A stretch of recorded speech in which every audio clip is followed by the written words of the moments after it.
शुरू करें।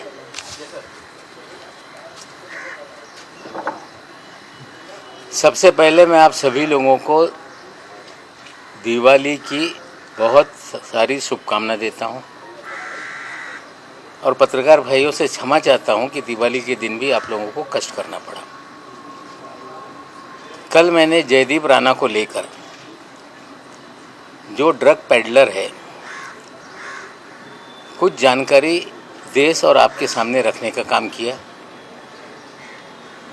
जो कि एक गाने का फाइनेंस हेड था। ये जानकारी लोगों के सामने रखी। कल से कहा जा रहा है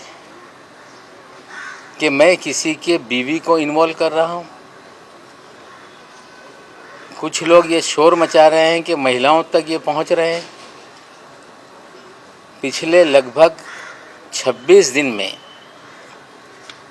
2 महिलाओं के अलावा मैंने किसी की मां, बहन, बहू, बेटी या किसी भी महिला को लेके कोई भी आरोप या उनका उल्लेख नहीं किया। दोनों महिलाओं का उल्लेख इसलिए आया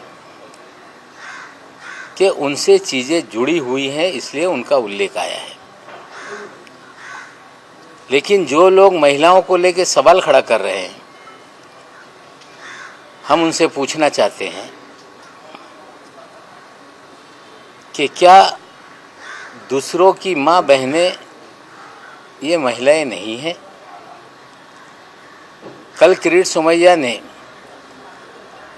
अपने प्रेस कॉन्फ्रेंस में अजीत दादा की माँ का उल्लेख किया, उनकी बहनों का उल्लेख किया।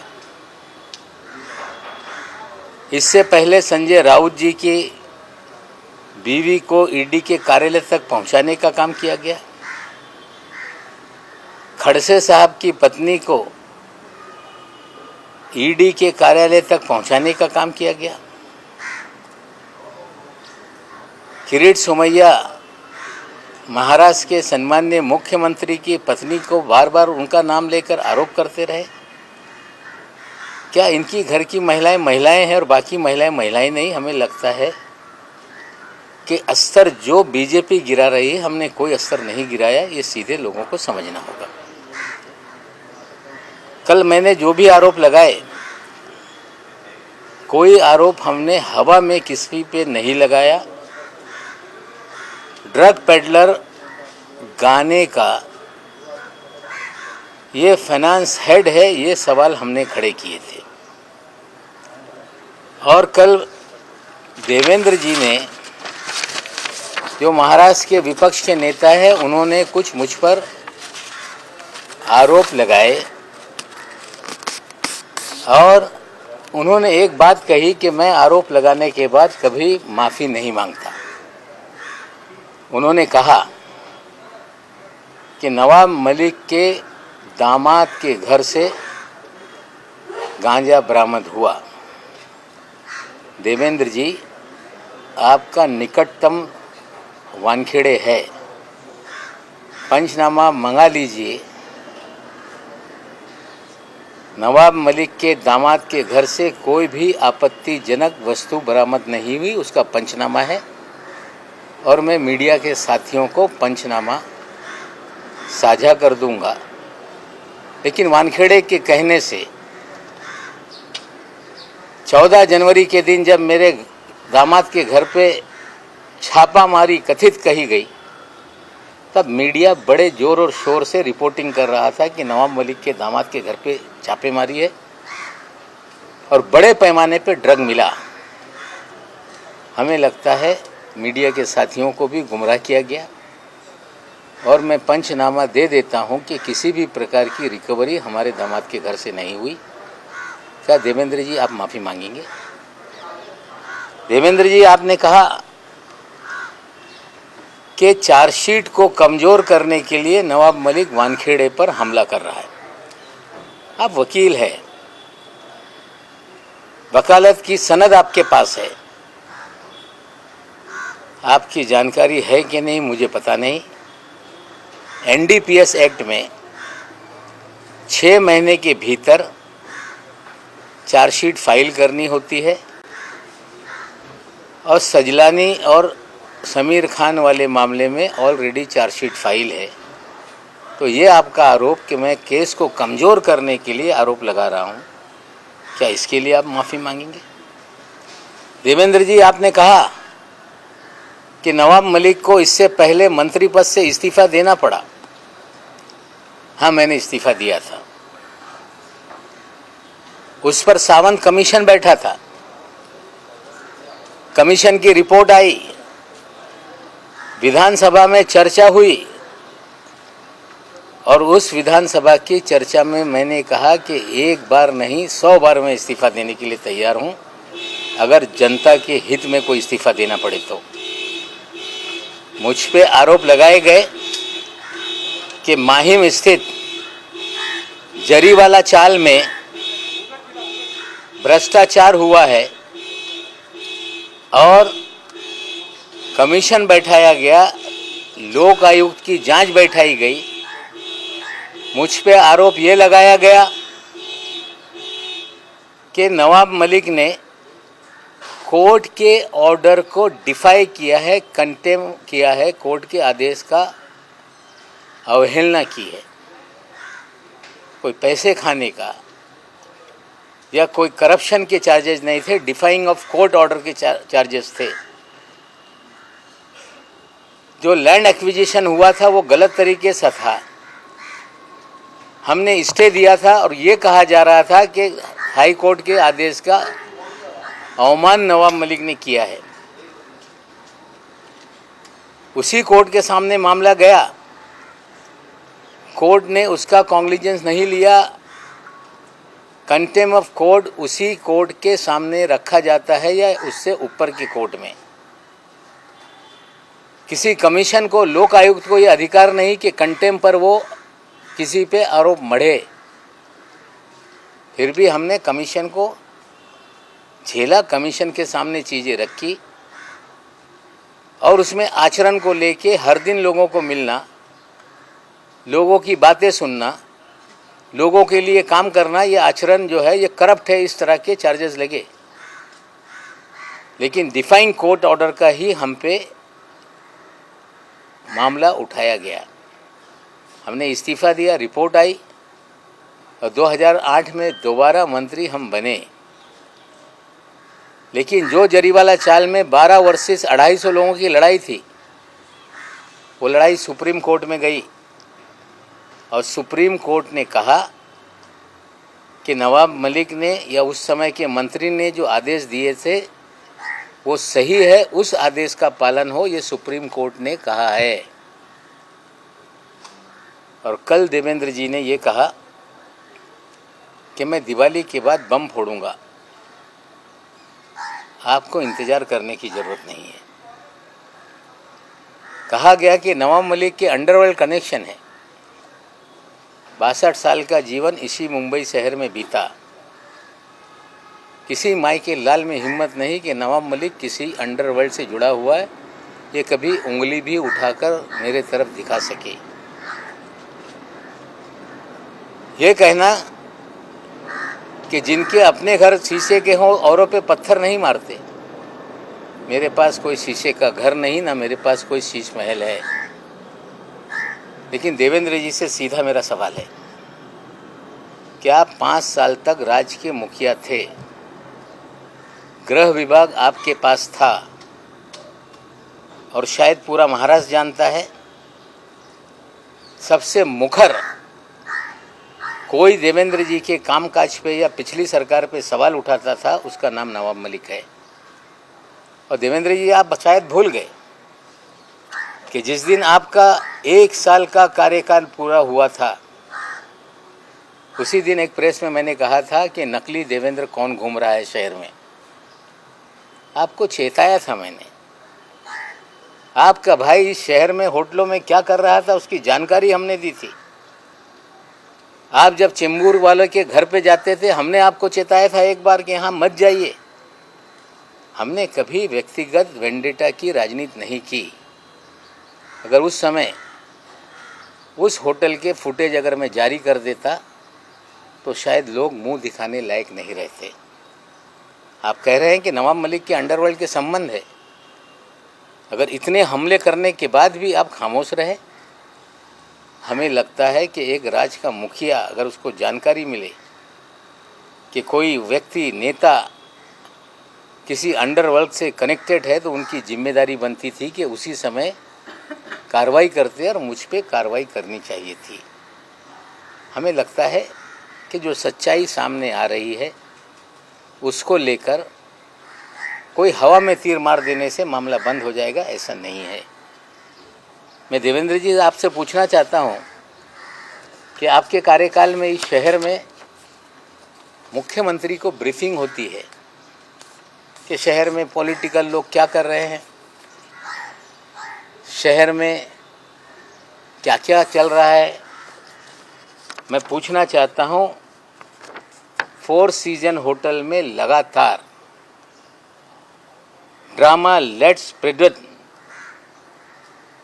मैक इस तरह की पार्टी का आयोजन होता रहा।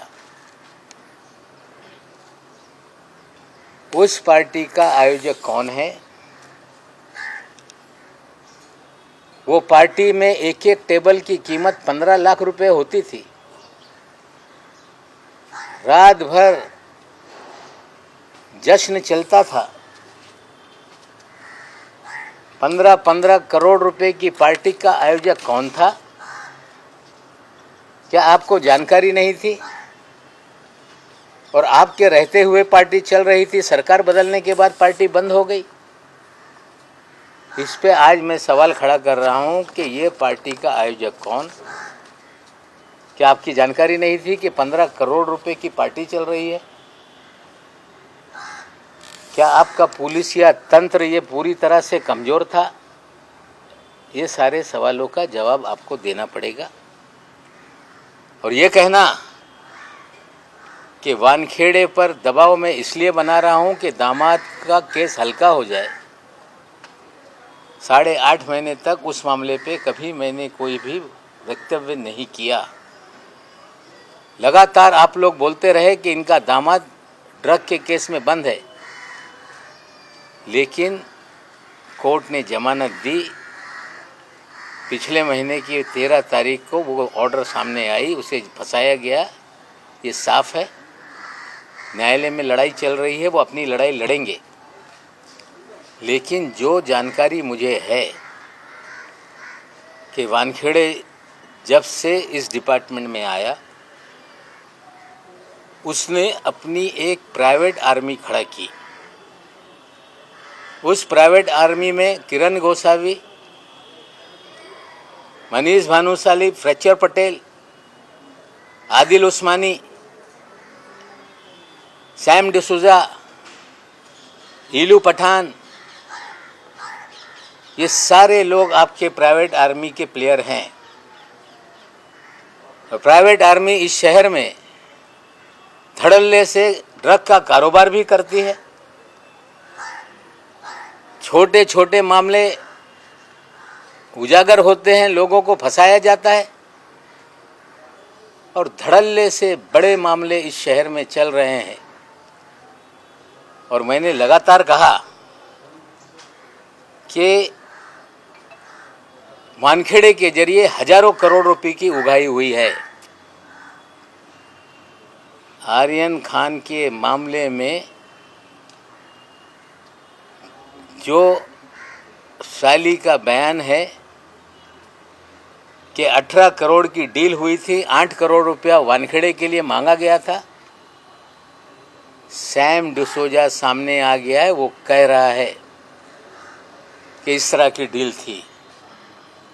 सैम डिसूजा भी इनके प्राइवेट आर्मी का ही प्लेयर है। इतने दिन से सैम डिसूजा का नाम चर्चा में है, वो कभी सामने नहीं आया। इसे भी सिखा के समझा कर भेजा गया, और वो कह रहा है कि एनसीबी के लोग उसमें नहीं थे। तो एनसीबी के कार्यालय में किरण गोसावी क्या कर रहा था? एनसीबी के डायरेक्टर के पीछे पोर्ट पे किरण गोसावी कैसे खड़ा था? कैसे 13 लोगों की तस्वीरें चिन्हित करने के लिए सभी को बांटी गई थी, किस तरह से डीजी एनसीबी कह रहे थे 3 तारीख की रात में कि देश के इतिहास में पहली बार मिड समंदर में एक कार्रवाई हुई है। दावा किया जा रहा था कि 15 दिन से प्लानिंग चल रही थी। पूरा फर्जीवाड़ा ये जो है ये वानखेड़े रच रहा था। हमने पहले दिन से गोसावी पे सवाल खड़े किए, भानुशाली पे सवाल खड़े किए, हमने फ्लेचर पटेल पे सवाल खड़ा किया, हमने 3 लोगों को क्यों छोड़ा ये सवाल खड़ा किया, लेकिन हर बार सत्यमेव जयते कर कर भागने लगे। ये फर्जीवाड़े का खेल ये छोटा मोटा नहीं। 15 of 2020 एक केस समीर वानखेड़े के आने के बाद एनसीबी ने दर्ज किया है। उसी केस में सारा अली खान को हाजिर कराया गया। उसी केस में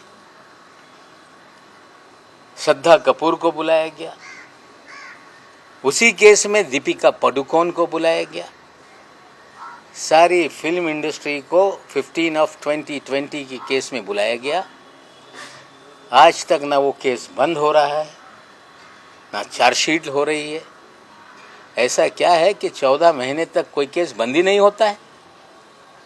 इसी केस के तहत हजारों करोड़ रुपए वसूली गए और हमने कहा कि उगाही मालदीव में हुई है। 2 तस्वीरें हमने डाली, एक दुबई की, एक मालदीव की। ये कह के भाग जाना कि मैं दुबई कभी नहीं गया, बहन दुबई गई थी।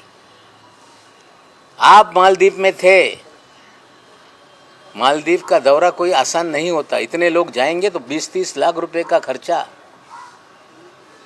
ये जांच करे एनसीबी की विजिलेंस टीम कि इसका खर्चा किस अकाउंट से किया गया।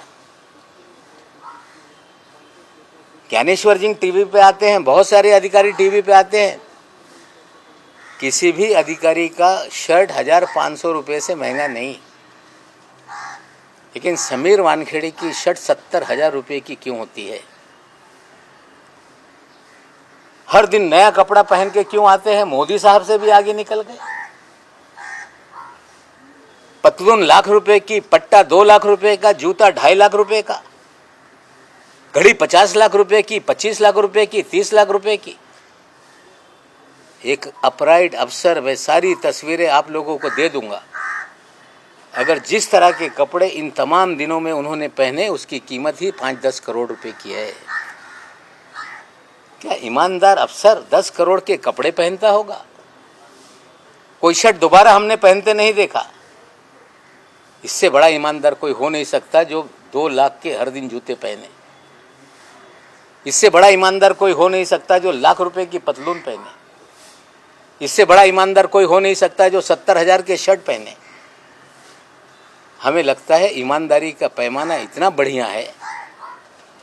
ऐसे ही सारे ईमानदार इस देश में हो जाए। हम कामना करते हैं कि ईमानदारों का जीवन शैली इसी तरह से बने। मैं फिर आज अपनी बात पे कायम हूँ कि समीर वानखेड़े ने हजारों करोड़ की वसूली की है, फर्जीवाड़ा किया है। जांच होनी चाहिए। कड़ियां जुड़ रही हैं, उगाही का मामला चल रहा है। ये कहा जा रहा है कि बोलने से रोका जाए। सवाल उठाए जा रहे हैं कि नवाब मलिक बोल रहा है। मैं आप लोग को बता दूं, जस्टिस दीपक गुप्ता जी ने अपने भाषण में कहा एक सेमिनार में कि right to dissent, right to criticise, ये फंडामेंटल राइट है। अगर क्रिटिसाइज नहीं होगा, डिसेंट नहीं रहेगा, तो राज्य पुलिसिया स्टेट बन जाएगा। पुलिसिया स्टेट इन्होंने बनाया। 2 ग्राम 5 ग्राम के केसेस बनाए। 26 मामले हमने रखे हैं जिसमें अपने पास से रख कर लोगों को फ्रेम किया गया। एनसीबी का जो काम था कि आज तक कोई तुमने पकड़ा, तो कहां से ये आया, इस तक आप क्यों नहीं पहुंचे? आज तक क्यों नहीं आपने लोगों को, बड़े लोगों को पकड़ने का काम किया? आज साथियों मैं और एक जानकारी दे रहा हूं कि महाराष्ट्र के JNPT पोर्ट पर 3 कंटेनर 51 टन पॉप सीड, जो पोस्ता होता है, अफीम का बीज होता है, वो 15 दिनों से पोर्ट पर है। हम जवाब चाहते हैं DRI से कि 15 दिन में आपने केस रजिस्टर क्यों नहीं किया? क्यों NDPS का मुकदमा दर्ज नहीं हुआ? भयंकर खेल इस देश में चल रहा है। चाहे मुंदड़ा पोर्ट पर ड्रग पकड़ी जाए, NIA के बाद जांच चली जाए, धंधे बस्ते में चली जाए। पिछले 10-12 दिन पहले एक केस आया था ड्रग का, वो भी 8 दिन के बाद उजागर हुआ। आज 51 टन पॉप सीड वहाँ पड़ी है, उसके लेकर कोई भी मुकदमा दर्ज नहीं हो रहा है, केस दर्ज नहीं हो रहा है। पूरा खेल ड्रग का कहीं ना कहीं राजनीतिक संरक्षण के बिना नहीं चलता और ये बहुत ही खतरनाक तरीके से देश को उलझाया जा रहा है। ड्रग पूरी तरह से ख़त्म हो, हम साथ में लोगों के हैं, लेकिन अगर राजनीतिक संरक्षण में ड्रग का धंधा चलेगा, जिनको ड्रग रोकने के लिए जिम्मेदारी दी जाएगी वही ड्रग का धंधा करवाएंगे, प्राइवेट आर्मी बना के उगाही करेंगे, ड्रग बेचने के लिए लोगों को खुला छोड़ेंगे, तो हमें लगता है लोगों को इसके लिए खड़ा होना पड़ेगा। दूसरी एक घटनाक्रम और हुआ है। अनिल देशमुख जी कल गए, जब सारे लीगल मीन्स जो भी थे उनके पास, उन्होंने आजमाया और स्वयं हाजिर हुए। उन्हें भी फंसाया गया, उन्हें भी जो आरोप लगाने वाला था परमवीर सिंह, वो फरार है, और जिस पे आरोप लगाया गया, जो जांच को सहयोग करने के लिए हाजिर किया गया, उन्हें गिरफ्तार किया गया है। ये सारी कार्रवाई राजनीति से प्रेरित है, सरकार को बदनाम करने के लिए है, नेताओं को डराने के लिए है। हम ये साफ कर देते हैं कि फिर ट्वीट आ रहे हैं कि अगली बारी अनिल परब जी की है। ये नेताओं को डराना और सत्ता के दुरुपयोग का काम बंद हो। ठीक है, अनिल देशमुख जी को आपने गिरफ्तार किया है, कानून अपना काम करेगा। फर्जीवाड़े से लोगों को फंसाओगे, आज नहीं कल चीज़ें सामने आएंगी। लेकिन परमवीर सिंह कहाँ है, इसकी जवाबदेही ये केंद्र सरकार की है। महाराष्ट्र से वो पंजाब चले गए, चंडीगढ़ चले गए, उसके बाद लौटे नहीं। कहा यह भी जा रहा है कि वे विदेश में, तो भागने के 3 ही रास्ते हैं। लुकआउट नोटिस के बावजूद कोई व्यक्ति देश छोड़ के या तो हवाई जहाज से जा सकता है या रोड के रास्ते उत्तराखंड, उत्तर प्रदेश, बिहार से नेपाल वाया अगर वो गए हैं, तो तीनों जगहों पे भारतीय जनता पार्टी की सरकारें हैं। क्या अन्य लोगों की तरह भी परमवीर सिंह को भगाया गया, उनके जरिए झूठे आरोप लगा के सरकार को बदनाम करने का काम किया गया? इसका भी जवाब लोगों को, बीजेपी को देना होगा। मैं आज फिर एक आपको व्हाट्सएप चैट आपको बता रहा हूं कि मैंने जब लेडी डॉन का उल्लेख किया तो कहा गया कि हमारा भाई एक ईमानदार अफसर है, हम उसके कामकाज में ध्यान नहीं देते। मैं आपको एक व्हाट्सएप चैट अभी शेयर करता हूं, जिसमें एडवोकेट जैस्मिन वानखेड़े, एक जो ड्रग के मामले में कोई गिरफ्तारी हुई होगी, उस केस से रिलेटेड वो व्यक्ति जैस्मिन वानखेड़े को मैडम एड्रेस भेजो करके कह रहा है। जैस्मिन वानखेड़े अपना विजिटिंग कार्ड, लोकल लोकेशन उसको शेयर कर रही हैं। दूसरा स्क्रीनशॉट में वो उससे बात कर रही हैं कि क्या चल रहा है, पिटाई हो रही होगी, अगर एक अपराइट अफसर, उसकी बहन वकील है,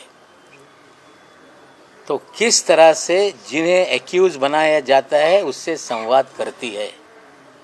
मैं फिर कह रहा हूं कि प्राइवेट आर्मी का खेल था। उगाही के धंधे में ये सारे प्राइवेट आर्मी के लोग थे और लेडी डॉन भी इस धंधे में शामिल थी। मैं आज फिर कह रहा हूं, निश्चित रूप से महाराष्ट्र मुंबई की पुलिस जांच कर रही है। वानखेड़े भाग रहे हैं कि मुकदमा मामला सीबीआई को दे दो, एनआई को दे दो। वानखेड़े भाग रहे हैं कि नवाब मलिक को बोलने पे रोक लगाई जाए। वानखेड़े पीआईएल फाइल करा रहे हैं सुप्रीम कोर्ट में कि नवाब मलिक को रोका जाए, जांच मुंबई पुलिस से हटाई जाए। सत्यमेव जयते कहने वालों को चाहिए कि सच को आंच क्या, जांच होने दीजिए। महाराष्ट्र पुलिस ने कहा है कि इन्हें गिरफ्तार करना होगा तो 72 घंटे की नोटिस दी जाएगी। वसूली गैंग का पर्दाफाश हो रहा है और जिस दिन वानखेड़े पे कार्रवाई होगी, हमें लगता है कि लोग खुलकर सामने आ जाएंगे। मैं अपील करता हूं, जिन लोगों के साथ उगाही हुई है वो खुलकर आएँ, बताएं। अगर डर में जियोगे तो ये पुलिसिया राज देश के लोकतंत्र को ख़त्म कर देगा। मैं आपके माध्यम से अपील करता हूं।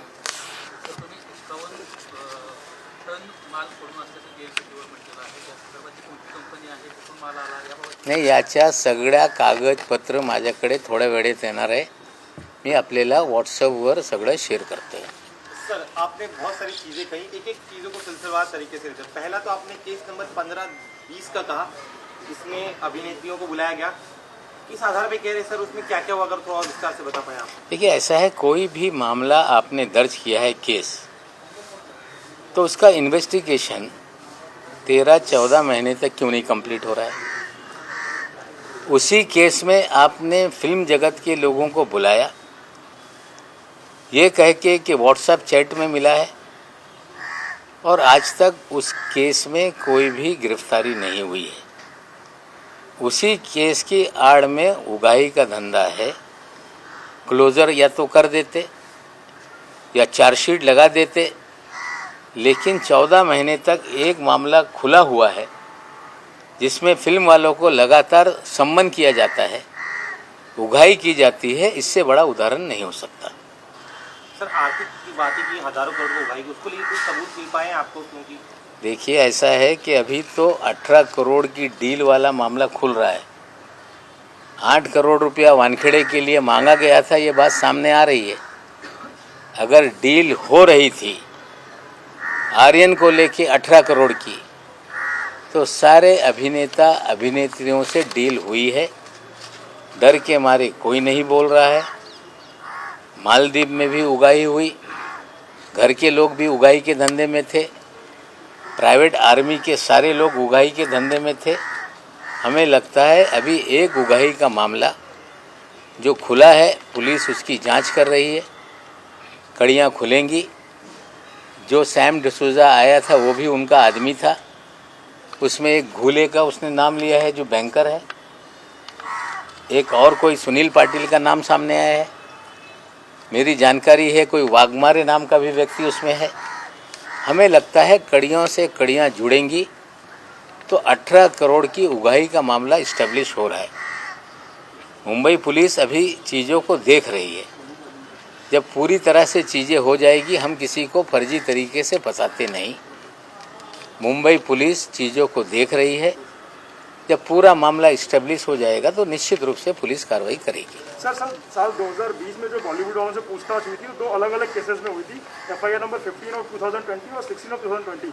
एक केस दिल्ली की टीम देख रही थी और एक केस मुंबई की टीम देख रही थी। तो क्या दिल्ली की टीम ने भी जिन लोगों को बुलाया था, क्योंकि दीपिका पादुकोण उसमें थी, क्या उनसे भी उगाही हुई है? दिल्ली टीम की इंक्वायरी वाले केस की भी डिपार्टमेंट एक है, दिल्ली का हो मुंबई का हो मुझे पता नहीं, NCB है।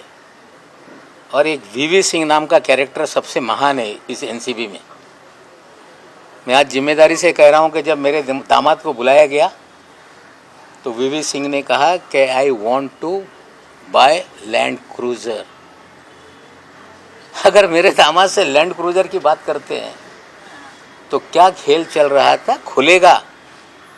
और मैं सारी चीज़ों को, ये जो गलत चीज़ें हो रही हैं उसके एक एक सबूत हम रखेंगे। अभी तो उगाही का धंधा हो रहा था, ये इस्टेब्लिश हो रहा है। पुलिस की जांच जैसे जैसे आगे बढ़ेगी, हमें लगता है एक बार वानखेड़े गिरफ्त में आ गया तो लोग खुलकर सामने आएंगे। और वीवी सिंह, जिसे इसके पहले करप्ट है करके साइड में रखा गया था, वानखेड़े ने फिर इस खेल में उतारा है। कहीं ना कहीं पूरा रचा रचाया उगाही का धंधा है, जो ये सारी कड़ियाँ जुड़ रही हैं। केपी गोसावी, साली, सैम डिसूजा, और सबसे बड़ा उसके अंदर जो गवाह होगा, जिस गाड़ी का जिक्र किया गया है, ये सारे खेल के बाहर का वो आदमी है। वो ड्राइवर इस गाड़ी में सुन रहा होगा, लोकेशन को कंफर्म कर सकता है। हमें लगता है पुलिस अपना काम करे, और पूरी तरह से इस्टेब्लिश हुआ है कि उगाही का 18 करोड़ की डील हुई, 50 लाख एडवांस उठाया गया और 8 करोड़ की हिस्सेदारी वानखेड़े की थी। सर आपने करोड़ों रुपए और सर लाखों रुपए के कपड़े पहनते हैं, वानखेड़े लाखों रुपए के कपड़े पहनते, कभी कपड़े रिपीट नहीं करते, इस आधार पर ये कह रहे हैं सर। आप कुछ सबूत आप उनकी सारी तस्वीरें देख लें, जूते देख लें। लू विटॉन का जूता 2-2 लाख रुपए का है, जूते बदलते रहते हैं। बर्बरी के शर्ट आप देखेंगे जो 50,000 से ऊपर शुरू होता है। टी शर्ट आप देखेंगे जिसकी कीमत 30,000 से शुरू होती है। पारते पाते नाम की कोई घड़ी है, मुझे पता नहीं, घड़ियाँ रोज बदलती है, जो 20 लाख से उसकी बिगिनिंग है और 1 करोड़ तक की घड़ी आती है। ईमानदार अफसर का ये पहरावा, ईमानदार अफसर का ये रहन सहन, हम कामना करते हैं कि इतना जो रहन सहन है ईमानदार अफसर का, ये पूरे देश के ईमानदार लोगों का हो जाए। हम कामना करते हैं। ईमानदारी का पैमाना ये है, तो हमें लगता है कि ये कोई नया पैमाना इस देश में शुरू हुआ है।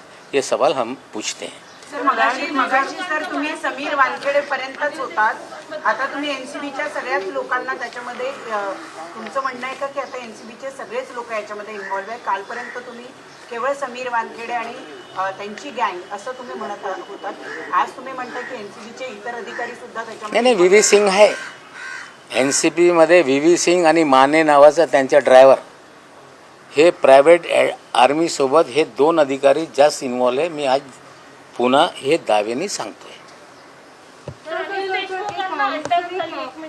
अनिल देशमुख साहेब, ज्यांच्यावर पॉलिटिकल मोटिवेशननी परमवीर सिंग ज्यांनी वाजेलला रिइन्स्टेट केला होता, त्यांच्या माध्यमातून या शहरामध्ये दहशत निर्माण करून खंडणी गोळा करत होते। हे गोष्ट समोर आल्यानंतर अनिल देशमुख साहेबांनी आणि माननीय मुख्यमंत्रींनी परमवीर सिंग यांना त्या पदातून होमगार्डकडे ट्रान्सफर केल्यानंतर परमवीर सिंगनी 100 कोटीचा टार्गेट देण्यात आला होता असा आरोप केला। तदनंतर केस सीबीआयकडे गेले, सीबीआयने याचा तपास सुरू केला आणि एक राजकीय कट कारस्थान करून या सरकारला बदनाम करण्यासाठी त्यांच्यावर कारवाई सुरू झाली। ते न्यायालयामध्ये दाद मागत होते, वारंवार ईडीच्या संमन आल्यानंतर त्यांना उत्तर देत होते की मी कोर्टाकडे दाद मागितलेली आहे, त्यानंतर मी तुमच्याकडे येणार आहे। ते स्वतः काल गेले। 4.5 कोटी रुपये त्यांनी वाजेंनी जे सांगितलं आहे त्याच्या आधारावर त्यांच्यावर आरोप निश्चित करण्यात आले, पण ज्यांनी हा आरोप लावला तोच फरारी आहे, तोच समोर येत नाही। बातमी येत आहे की ते बेल्जियममध्ये कुठेतरी आहे। लुकआउट नोटीस असताना ते बाहेर पडून कसे गेले? त्यांना सेफ पॅसेज देण्यात आला काय? 3च मार्ग त्यांना होऊ शकते, एक तरी समुद्र मार्गाने ते गेले असतील, मग ते पण केंद्र सरकारच्या अंतर्गत आहे। हवाई मार्गाने गेले असतील ते पण केंद्र सरकारच्या अंतर्गत आहे। किंवा रोड मार्गाने नेपाळच्या माध्यमातून ते पडून गेले असा सांगण्यात येत आहे. ते मार्ग बिहार असतील, यूपी असतील, उत्तराखंड असतील, तिन्ही ठिकाणी भाजपचं सरकार आहे. याच्या उत्तर ते कसे पडून गेले हे जबाबदारी भारतीय जनता पक्षाची आहे. राजकीय सूडबुद्धीने लोकांवर बोगस केसेस निर्माण करताय, लोकांवर दडपण करणे, दबाव निर्माण करणे. जे बंगालमध्ये उद्योग होता तोच उद्योग महाराष्ट्रामध्ये आहे.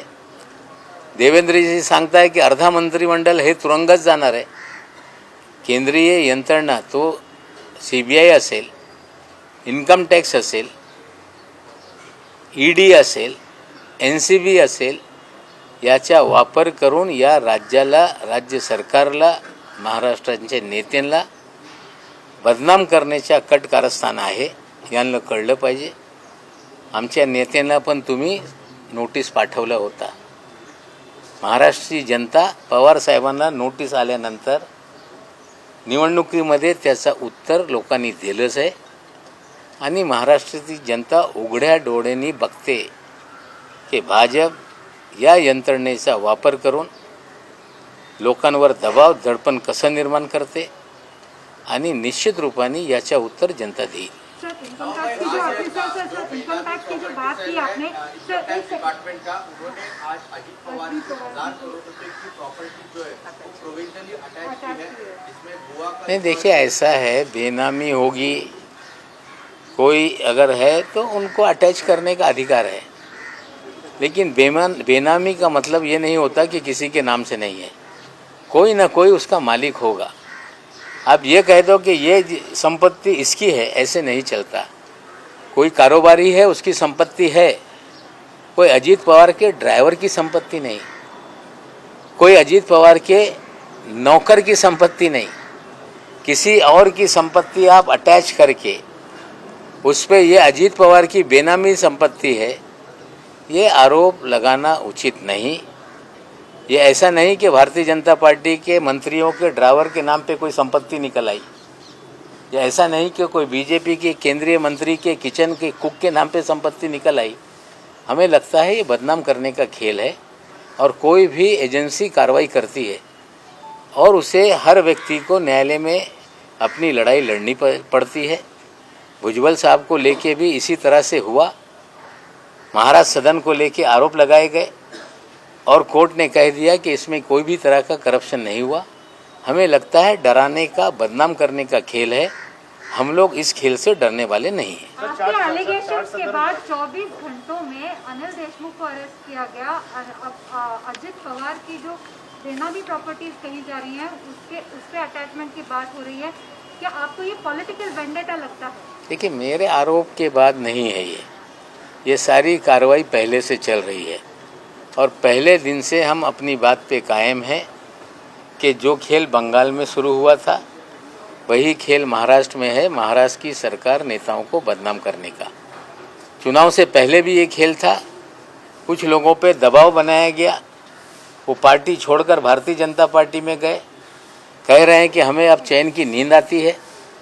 और कुछ लोगों पे दबाव बनाया गया, उन्हें मंत्री भी बनाया गया.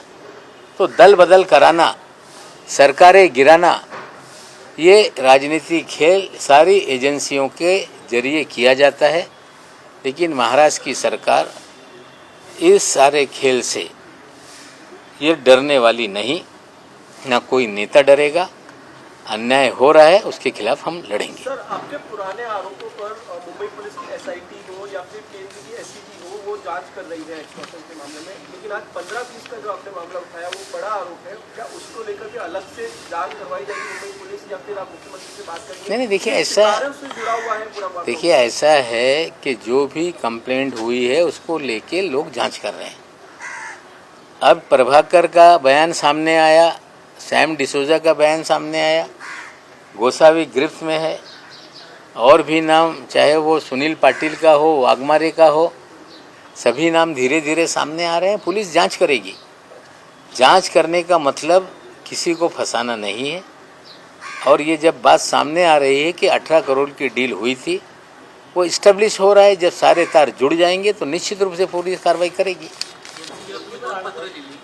त्यानंतर तुम्हाला काही उत्तर आतापर्यंत आलंय का? न्यायालयाचा हे बघा असं आहे, एन सी बीला मी पत्र लिहिलं आहे की याला निनावी पत्र म्हणून दुर्लक्षित करू नका. याच्यात गंभीर विषय समोर आलेले आहे. एका पंचांनी सांगितलेलं आहे की नायजेरियन नागरिक यांना बोगस केसमध्ये फसवण्यात आला, ब्लँक पेपरवर सह्या घेण्यात आली. आमचा पुन्हा आग्रह आहे DG NCPला की जे पत्र मी पाठवलेलं आहे त्याची सखोल चौकशी केलीच पाहिजे. निश्चित रूपाने जर ते स्वतः काही करत नसतील तर पुढे पावलं लोक टाकतील. सर आपके खिलाफ आपने जो एचसी कमीशन होटल की बात की, 4 होटल की, वहाँ पर पार्टी चल रही थी, 15 लाख रुपए में टेबल बुक होते थे. पार्टी करना तो कोई गलत नहीं है. आप कहना क्या चाहते हैं? देखिए 15 लाख का टेबल, क्या आप थोड़ा स्पष्ट कर सकते हैं? नहीं 15 लाख का टेबल हमने तो कभी जीवन में सुना नहीं. वो पार्टियां लगातार चलती रही और भी डिटेल उस पार्टी के बारे में हम देंगे. कभी कोई इस शहर में 15 लाख रुपए का कोई टेबल बुक होते हुए पार्टी मैंने नहीं सुनी थी.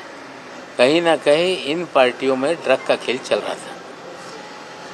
थँक्यू. सीसीटीव्ही देखील तुमच्याकडे प्रश्न बोलला होता, तर त्यातून समोर आणणार आहात का? जर अशा पद्धतीने एवढ्या मोठ्या प्रमाणात दिवसाला 15 कोटींपेक्षा जास्त जर व्यवहार होत असतील त्यावेळेस नाही बघा असं आहे, एक CCTV जेव्हा हॉटेलमध्ये काही लोक बसून काही उद्योग करत होते, मी जेव्हा देवेंद्रजीचा 1 वर्ष पूर्ण झाला होता त्यावेळी मी प्रश्न उपस्थित केला होता, हा तोत्या फडणवीस कोण आहे.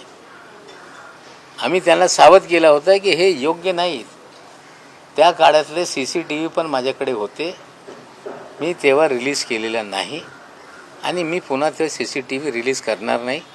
समझदार को इशारा काफ़ी है. सर आपके खिलाफ सर एचसी कमीशन में वो गए हैं, क्या आप भी लीगल कोई जानकारी ले रहे हैं? देखिए SC कमीशन में वो गए कि मेरा सर्टिफिकेट वैध है. अरुण हलदर जी पहले दिन बोल रहे थे कि उन्होंने धर्म परिवर्तन नहीं किया, दूसरे दिन उनके घर पे चले गए. हमने कहा कि उनका ये अधिकार नहीं है. 1994 में सुप्रीम कोर्ट का एक आदेश आया था, जब फर्जी सर्टिफिकेटों की बाढ़ आई थी तो हर ज़िले में स्क्रूटनी कमेटी का गठन हो और उसके तहत एक कौशी जुडिशियल अथॉरिटी निर्माण की गई और महाराष्ट्र में वो है. हलदर जी का वो जुरिडिक्शन नहीं था, वो सर्टिफिकेट को वैध डिक्लेयर कर रहे थे. वो भी जिस पे आरोप लग रहा था उसके घर जाके कल ये गए. वहाँ पे सापला जी पूर्व केंद्रीय मंत्री जो SC कमीशन के चेयरमैन हैं, उनको कागजात उन्होंने सौंपा है और उन्होंने स्पष्ट कर दिया कि मैं महाराष्ट्र की सरकार को भेजूंगा. सर्टिफिकेट फर्जी है या असली है, इसकी जांच के लिए सुप्रीम कोर्ट के आदेश से स्क्रूटनी कमेटी का गठन होता है. महाराष्ट्र के हर ज़िले में उसका गठन है, वही उसकी कौशी जुडिशियल अथॉरिटी है. वहाँ पे मामला जाएगा और लोग ये प्रमाणित करेंगे कि ये फर्जी सर्टिफिकेट है. सर आपके खिलाफ बहुत डेफेमेशन के मामले सामने, तो क्या आप कोई कानूनी सलाह ले रहे हैं, वकीलों से मिल रहे हैं? देवेंद्र जी ने कहा है कि डिफेमेशन के ऊपर उनके ऊपर इतने मामले हो रहे हैं, मैं कैसे डालूं. डिफेमेशन करना लोगों का अधिकार है, डिफेंड करना ये मेरा अधिकार है. लोग पहले कह रहे थे कि 100 करोड़ रुपए का हम डिफेमेशन करेंगे. 2 लोगों ने, दरेकर ने और एक व्यक्ति ने दावा किया कि 100 करोड़ का डिफेमेशन होगा, लेकिन आज तक वो मुकदमा दर्ज नहीं हुआ क्योंकि 10 करोड़ रुपए भरने पड़ते हैं. हाँ, क्रिमिनल डिफेमेशन के मामले लोगों ने नोटिस भेजी है.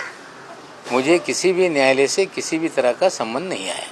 भाई जब भी आरोप लगे हैं महाराष्ट्र गवर्नमेंट के किसी भी मंत्री पर, CBI ED ने उसकी जांच शुरू की. अब कहा जा रहा है कि दिवाली के बाद बॉम्ब फोड़ा जाएगा. क्या आपको चिंता हो रही है कि आपके खिलाफ जांच शुरू हो जाए? हम हैं तैयार, मैंने कल कहा है तैयार हम. अरे खाली ये तो ED CBI की धमकी तो कई दिनों से दी जा रही है. लेकिन एक गंभीर विषय फिर मैं बोल दूं, कल जिस तरह से परवीन दरेकर जी ने और चंद्रकांत पाटिल जी ने कहा कि इसके अंजाम बुरे होंगे. अभी तक तो धमकियां राजस्थान से आ रही थी, अब सीधे महाराष्ट्र BJP के अध्यक्ष, विरोधी पक्ष नेता धमकी दे रहे हैं कि अंजाम बुरे नहीं होंगे. ठीक है, राजनीतिक लड़ाई के अंजाम बुरे होंगे, हमें कोई डर नहीं. कोई आप दुरुपयोग करके मुझे जेल में डाल दो, उसका मुझे डर नहीं. लेकिन मेरे भाई बहन, पोता पोती, नाती भतीजे इन सभी लोगों के बारे में लोग जानकारी हासिल कर रहे हैं कि 4 साल का बच्चा कहाँ पढ़ता है। अगर ये परिवार के सदस्य को किसी भी तरह का नुकसान हुआ तो इसकी पूरी जिम्मेदारी चंद्रकांत पाटिल और दरेकर की होगी। Thank you.